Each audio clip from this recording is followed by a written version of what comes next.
barakaatu mbokk ñu leen di ziar waat ñaan leen jàmm yéen ci Guyaar Sarr TV tey la samedi 26 octobre 2024 14h24 ñu ñëw ci xibaar yi dañ koy door ak njiitu réew mi di Bassirou Diomaye Faye dem doon na amal benn janoog taskatu xibaar yi moom nag mi ngi doon xamle ne lii élection locale yi maanaam mi ngi cee ñaan dal ak jàmm moom Bassirou Diomaye Faye moo xam ne laaj nañ ko nag kii di Samba Ndiaye ay mbiram waaye Pastef yi nga xam ne ñoom ñooy demande pour ñu dàq ko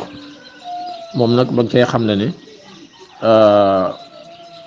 moom bu dee fal du ca xool kii Pastef la far wala faneen la far maanaam du dafa saaga Ousmane Sonko rek comme waa Pastef ñu ko fal te Ousmane baale woon na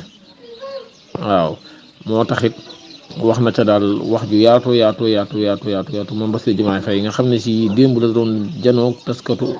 xibaar yi ci nga xam ne moom lañ doon tijji campagne bi mbirum Bougane Gueye Dany waaw ma ngay xam ne rek ni moom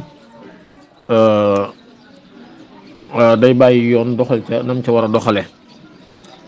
waaw te jàpp na ne moom comme mooy njiitu réew bu Sénégal ba mu nekkee fee Bougane Gueye Dany dafa waroon xaar ba mu génn ndax